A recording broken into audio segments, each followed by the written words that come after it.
My wife used a month of cold silence to train me into obedience. I discovered my passions, handed over divorce papers, and finally chose myself good. It was a Tuesday evening when everything changed. I came home from work to find the house completely silent, not the peaceful kind of quiet you enjoy after a long day, but the kind that feels heavy and deliberate. She was sitting at the kitchen table, scrolling through her phone like I wasn't even there. "How was your day?" I asked, setting my keys on the counter. "Nothing. Not even a glance." "Everything okay?" Still nothing. She got up, walked past me like I was a piece of furniture, and headed upstairs. I heard the bedroom door close with more force than necessary. Here's the thing about my wife. She's always been dramatic, but this felt different. The night before, we'd had what I thought was a pretty standard discussion about household responsibilities. She'd been complaining about having to do laundry while I was at work, even though I handle all the yard, work, car maintenance, and most of the bills. When I pointed out that maybe we could split things more fairly, she got upset. But I never expected this level of childish behavior. For the next 3 days, she maintained this bizarre routine. She'd make herself breakfast and leave my dishes in the sink. She'd do her own laundry and leave mine in the hamper. She'd order takeout for one and eat it right in front of me without offering a bite. The most maddening part, she'd respond to everyone else. Her phone would ring and suddenly she was all smiles and chatter with her friends or family. The moment she hung up, I ceased to exist again. By day 4, I realized what this really was. This wasn't about our argument. This was a power play. She was using the silent treatment as a weapon, expecting me to crack, to beg for forgiveness, to grovel for her attention. I'd seen her do this to her sister once during a family gathering. The poor woman had spent the entire evening trying to apologize for some minor offense, while my wife acted like she wasn't there. But here's where she miscalculated. I'm not her sister. On day 5, something interesting happened. I was watching the game in the living room when she came downstairs. She stood there for a full minute, clearly expecting me to notice her, to try to engage, to show that her silent treatment was working. When I didn't look up from the TV, she actually cleared her throat loudly. I kept watching the game. She stomped back upstairs, and I heard her on the phone with someone, her voice carrying through the thin walls. "He's being so stubborn. Can you believe he's not even trying to fix this?" That's when it hit me. She wasn't ignoring me because she was hurt. She was ignoring me because she wanted to train me like some kind of behavioral conditioning. Give the husband the cold shoulder until he learns to submit completely to whatever she wants. The problem with her plan? I was starting to realize how peaceful the house had become. No constant criticism about how I loaded the dishwasher wrong. No complaints about my choice of TV shows. No lectures about leaving a coffee cup on the counter for 5 minutes. For the first time in years, I could come home from work and actually relax. By the end of week 1, I'd made a decision. If she wanted to play games, I'd play along, but not the way she expected. You see, there were things I used to love doing that I'd gradually stopped because of her constant complaints, things that made me who I was before I became this version of myself that walked on eggshells around her moods. Music, for instance. I used to be a musician, not just as a hobby, but professionally. I played saxophone in a jazz band for 5 years before we got married. I had a keyboard set up in what used to be my home studio before it became her craft room that she never actually used for crafts. But over the years, every time I tried to practice, she'd make comments. "That noise is giving me a headache. Do you have to play that same song over and over?" And my personal favorite, "Are you sure you used to be a musician? Because that doesn't sound right." Those comments cut deep, because music wasn't just something I did, it was part of who I was. But little by little, I played less and less until my instruments ended up buried in the closet under boxes of her seasonal decorations. Well, if she was going to ignore me completely, that meant she couldn't complain about noise, could she? On day 8, I pulled my saxophone out of the closet. The case was dusty, and when I opened it, I felt something I hadn't experienced in years: excitement. Pure, unfiltered excitement about making music again. I set up in the living room right where she'd have to walk past to get to the kitchen and started playing. Now, I'll be honest, I was rusty, really rusty. The first few notes were rough, and my embouchure was completely out of practice. Under normal circumstances, this would have been the perfect opportunity for her to make one of her cutting remarks about my musical abilities. But she couldn't not without breaking her own rule. Instead, I heard her footsteps stop at the top of the stairs. Then, after about 30 seconds of me working through some basic scales, I heard her bedroom door slam so hard it shook the house. I smiled and kept playing. The next day, I added the keyboard to my practice routine. I set it up in the dining room where the acoustics were better and spent an hour working through old jazz standards, my fingers slowly remembering the chord progressions I used to play in my sleep. She came downstairs while I was in the middle of take 5, and I watched her out of the corner of my eye.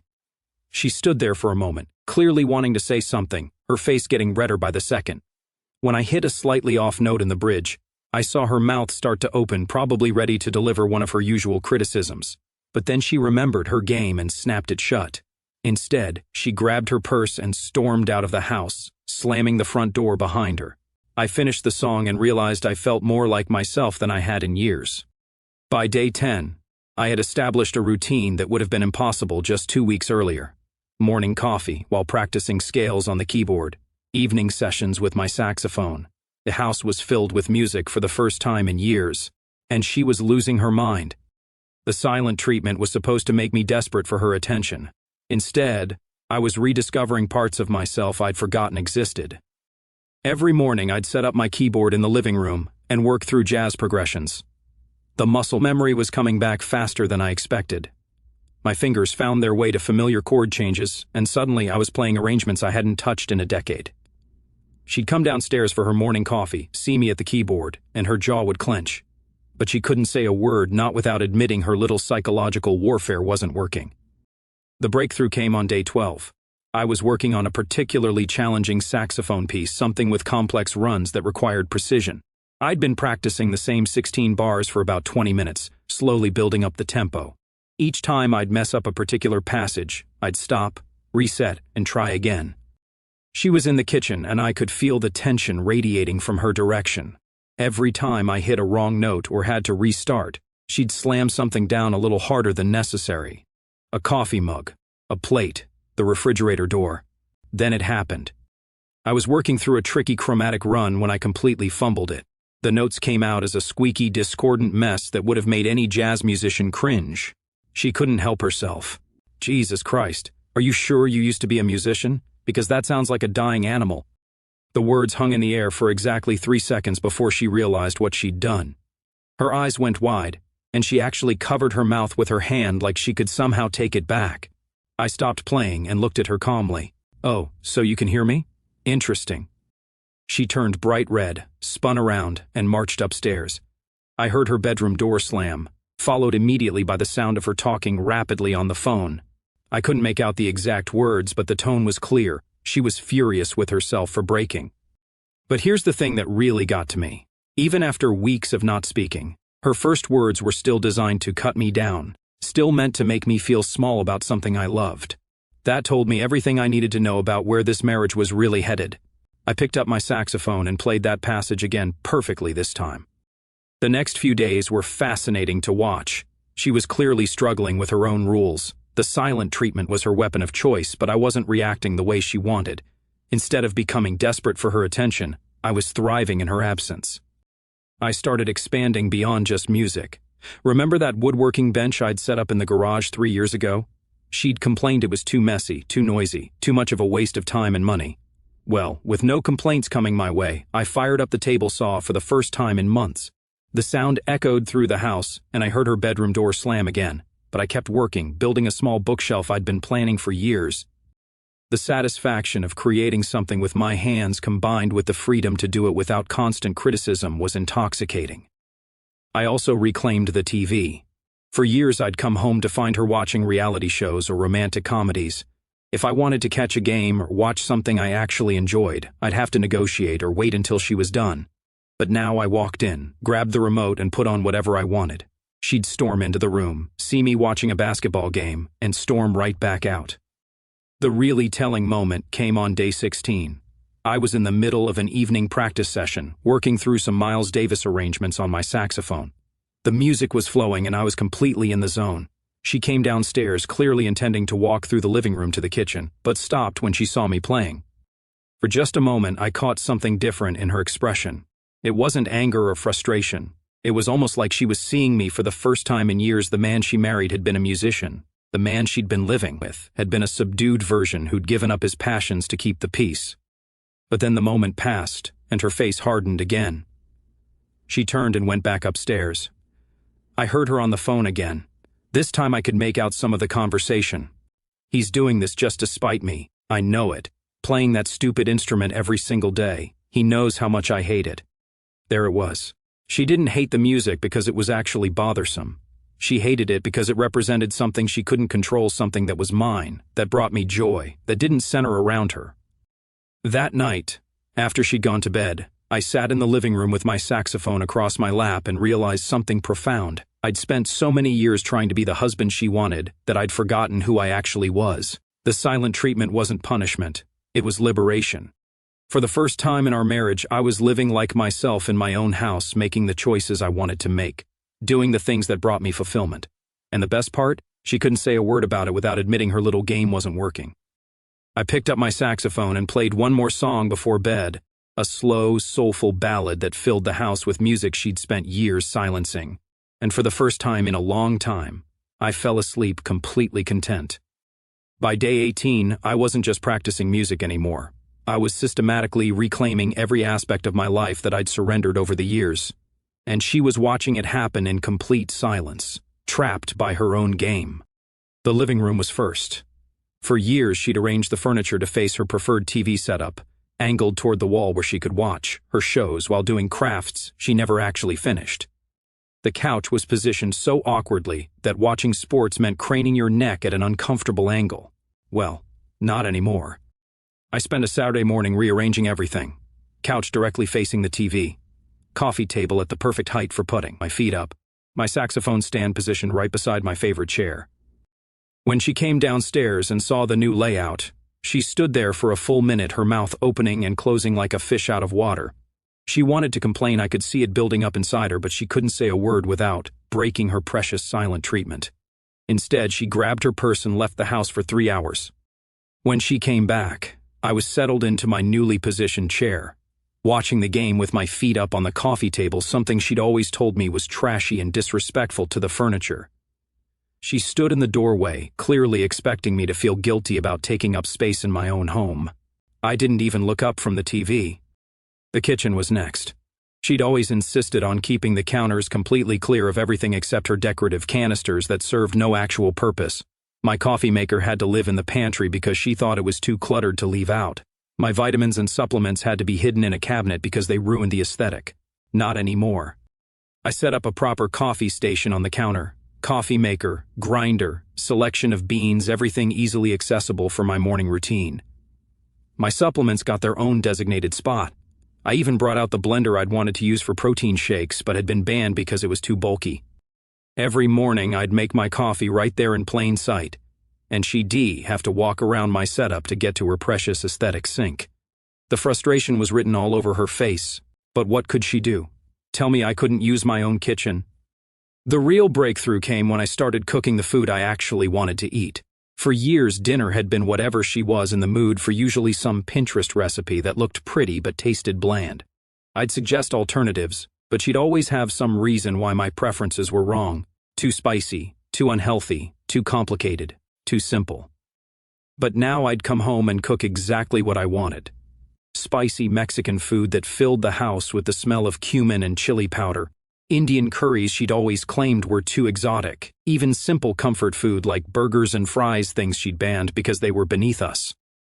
She'd smell the food cooking and hover around the kitchen, clearly wanting some. But since she was pretending I didn't exist, she couldn't exactly ask for a plate. Instead, she'd make herself a sad little salad and eat it, while the smell of my delicious dinner filled the air. The garage became my personal sanctuary. I set up my woodworking station and started spending evenings out there building things I'd been planning for years. A proper workbench, storage shelves, a guitar stand I'd been meaning to make since before we were married. The sound of my power tools echoed through the house every evening, and I'd see her silhouette in the kitchen window, watching me work. Sometimes she'd pace back and forth, clearly agitated by the noise and activity, but she couldn't complain, not without talking to me. One evening I was working on a small jewelry box, just a little project to keep my hands busy, when she appeared in the garage doorway. She stood there for several minutes watching me measure and cut. I could tell she wanted to say something, maybe even ask what I was making, but she turned and walked away without a word. The next morning I found a passive-aggressive note on the kitchen counter. "The noise from the garage is disturbing the neighbors." I read it, smiled, and threw it in the trash.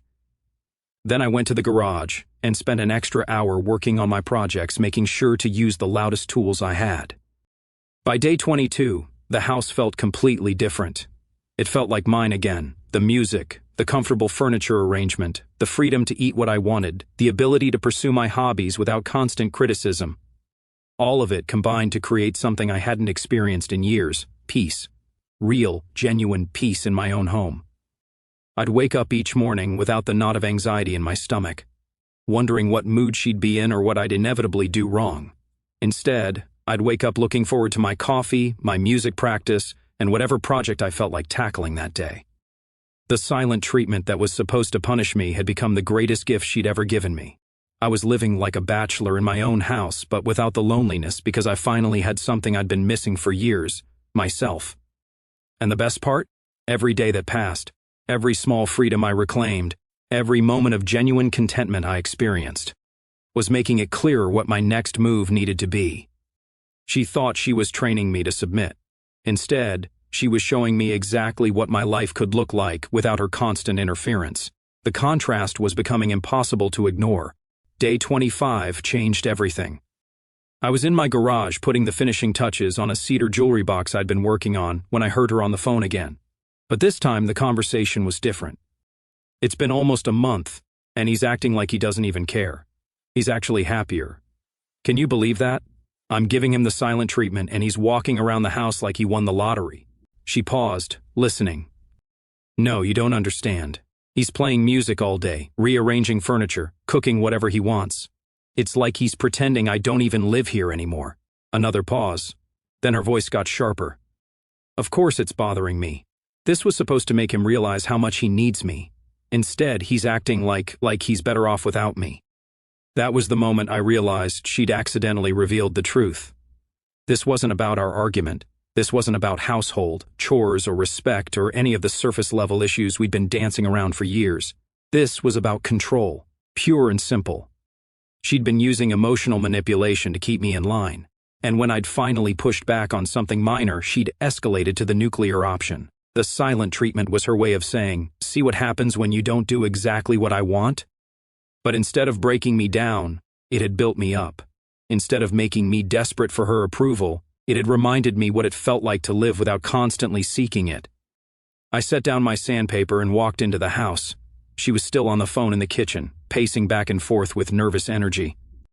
I don't know what to do. Tomorrow makes it 4 weeks, and I was planning to end it then. But if I break first, doesn't that mean he wins? She noticed me in the doorway and quickly lowered her voice. I have to go. He's here. She hung up and looked at me expectantly, like maybe I'd finally cracked and was ready to grovel. When I just grabbed a glass of water and headed back to the garage, her face fell. That night, after she'd gone to bed, I sat in the living room with my saxophone and made a decision. If she wanted to play games, I'd give her a game she'd never forget. But first, I needed to make some preparations. The next morning, I took a personal day from work. After she left for her job, I drove across town to a law office I'd looked up online. The attorney was a sharp woman in her 50s who specialized in divorce cases. "How can I help you?" she asked after we'd settled into her office. "I need to understand my options. My wife has been giving me the silent treatment for almost a month, and I've realized some things about our marriage that I can't ignore." She listened as I explained the situation, not just the recent silent treatment, but the years of gradual erosion of my identity, the constant criticism, the way I'd stopped doing things I love to avoid conflict, the realization that I'd been living like a guest in my own home. "It sounds like you've already made your decision," she said when I finished. "I think I have, but I want to do this right. Clean, fair, and final." We spent 2 hours going over everything: assets, debts, the house, our separate careers. Since we didn't have kids and had kept most of our finances separate, it would be relatively straightforward. She prepared the initial paperwork while I waited. "When do you want to serve these?" she asked, sliding the documents across her desk. "Tomorrow morning, day 29. I want it to be memorable." On the drive home, I stopped at a florist. I needed something specific: flowers that looked beautiful but carried the right message. The clerk suggested white roses.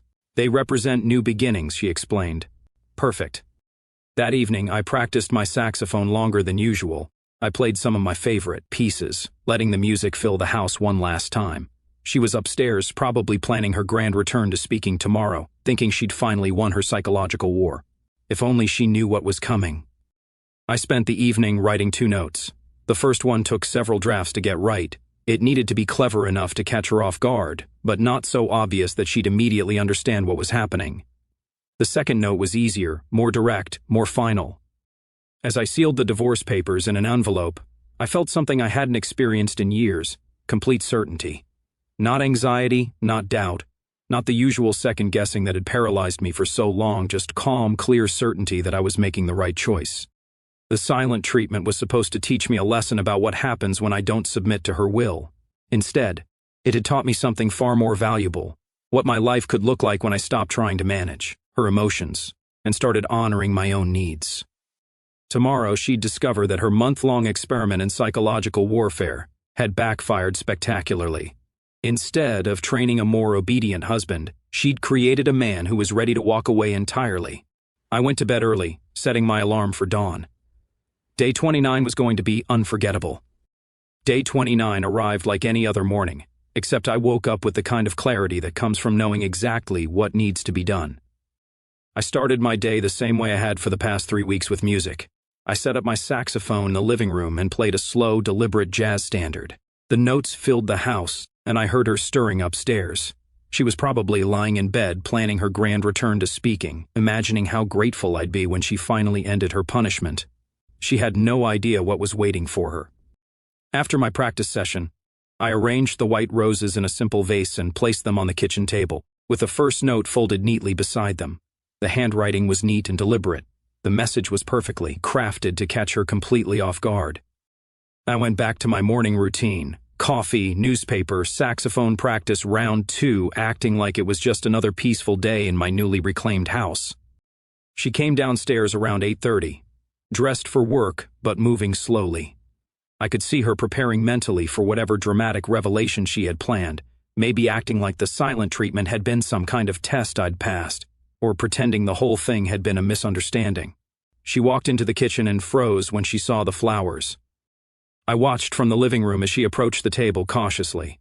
Her fingers trembled slightly as she picked up the note and unfolded it. I'd written it in my best handwriting, making sure every word was clear. "Thank you for the best month of our marriage."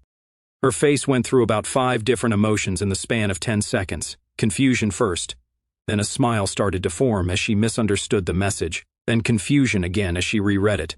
Then the smile returned bigger this time, like she thought I was finally acknowledging that her silent treatment had been effective. She actually looked pleased with herself. "You think this is funny?" she said, breaking her silence with a voice full of righteous indignation. "After everything you've put me through these past weeks?" I kept playing my saxophone, not even looking in her direction. "I'm talking to you," she continued, her voice getting louder. "Don't you dare ignore me now." I finished the song I was playing, set down my instrument, and looked at her calmly. "Oh, so you can talk now? I thought you'd forgotten how." Her face flushed red. "This isn't a joke. Do you have any idea what you've done to our marriage?" "Actually, I do," I said. I stood up and walked into the kitchen where she was still holding my note. "I've had 28 days to think about exactly what our marriage has become. And you're right, this isn't funny at all." She looked confused again, like she was trying to figure out if this was the reaction she'd wanted or not. "That note," I continued, pointing to the paper in her hands, "isn't sarcasm. I genuinely mean it. These past 28 days have been the best our marriage has ever been." "What are you talking about?" "Think about it. No fighting, no constant criticism, no walking on eggshells, no having to justify why I want to play music in my own house. For the first time in years, I've been able to just exist without having to manage your emotions every single second." She opened her mouth to respond, but I held up my hand. "But here's the thing, I figured out why these 28 days were so perfect. It wasn't because we weren't talking. It was because I was finally living like myself again. And that made me realize something important." I walked over to the counter where I'd left the second envelope earlier that morning, right next to the coffee maker she'd always hated seeing. "If 28 days without your input made our marriage better, imagine what a lifetime could do." I handed her the envelope. She took it with shaking hands, and I could see the exact moment she realized this wasn't going the way she'd planned. The envelope was thick and official looking, Her name was written on the front, in the same careful handwriting as the first note. "What is this?" she whispered. "Open it." She tore open the envelope, and I watched her face as she saw the divorce papers. Her eyes scanned the first page, then the second, then back to the first, like she couldn't believe what she was seeing. "You can't be serious. I've never been more serious about anything in my life." She found the second note clipped to the back of the legal documents. This one was shorter and more direct. "Now let's make it the best year of my life." The silence that followed was different from the calculated quiet of the past month. This was the silence of complete shock. She looked from the papers to me, to the flowers, to the papers again, like she was trying to solve a puzzle that didn't make sense. "This is insane. Over one argument? Over me not talking to you for a few weeks?" "This isn't about one argument. This is about what the past 28 days taught me. You wanted to show me what life would be like without your attention. Mission accomplished. I liked it better than I ever imagined possible." She slammed the papers down on the table. "You can't just end our marriage because I gave you the silent treatment." "I'm not ending our marriage because of the silent treatment. I'm ending it because the silent treatment was the first time in years I felt free in my own home, and that tells me everything I need to know about what we've become." I picked up my saxophone case and headed toward the door. "Where are you going?" "To work. Like any other day. The difference is, when I come home tonight, I won't have to wonder what mood you'll be in, or what rules will have changed while I was gone. I'll just come home and live my life." I paused at the door and looked back at her one last time. "By the way, your silent treatment officially ends today. You can talk all you want now, just not to me." The divorce was finalized exactly 90 days later, 3 months that felt like the best period of my adult life. She tried everything in those final weeks. Tears, bargaining, anger, promises to change. She even offered to let me practice music whenever I wanted, as if that had been the real issue all along. But I'd learned something valuable during those 28 days of silence. I'd learned what peace felt like, what it was like to wake up without anxiety, what it meant to live authentically in my own space. The day I signed the final papers, I came home to a house that was completely mine. No more walking on eggshells. No more managing someone else's emotions. No more sacrificing pieces of myself to keep an artificial peace. That evening, I set up both my keyboard and saxophone in the living room and played for 3 straight hours, everything from Miles Davis to some original compositions I'd been working on. The music filled every corner of the house, and for the first time in years, nobody was there to tell me it was too loud, too repetitive, or too amateur. 6 months later, I joined a local jazz ensemble. We play at small venues around the city, and I've rediscovered why music was such a central part of who I used to be. The other musicians are amazed when I tell them I'd stopped playing for years. "How do you just stop making music?" one of them asked. I didn't have a good answer for that, but I know I'll never make that mistake again. My house has become exactly what a home should be. Comfortable furniture arranged for my convenience. A proper music room where I can practice without judgment. A garage workshop where I build things that serve actual purposes. A kitchen where I cook food I actually enjoy eating. Sometimes people ask if I miss being married. The honest answer is no. I don't miss that marriage. I don't miss the constant criticism disguised as concern. I don't miss the emotional manipulation packaged as communication. I don't miss feeling like a stranger in my own home. What I have now is better than what I had before. A life built around my own values, my own interests, my own choices. Friendships that aren't filtered through someone else's approval. Hobbies that bring me genuine joy instead of stress about whether they're acceptable. The silent treatment that was supposed to punish me ended up being the greatest gift she ever gave me. It showed me what freedom felt like. It reminded me who I was underneath all the compromises and accommodations. And when she finally broke that silence on day 29, expecting to find a broken man ready to submit, she found something else entirely. A man who'd remembered his worth, reclaimed his space, and decided he deserved better. The last thing I said to her during the divorce proceedings was simple. "You wanted to teach me what life was like without your attention. Thank you for the lesson. It was exactly what I needed." These days I fall asleep to the sound of silence. Not the manipulative kind, but the peaceful kind that comes from knowing you're exactly where you're supposed to be.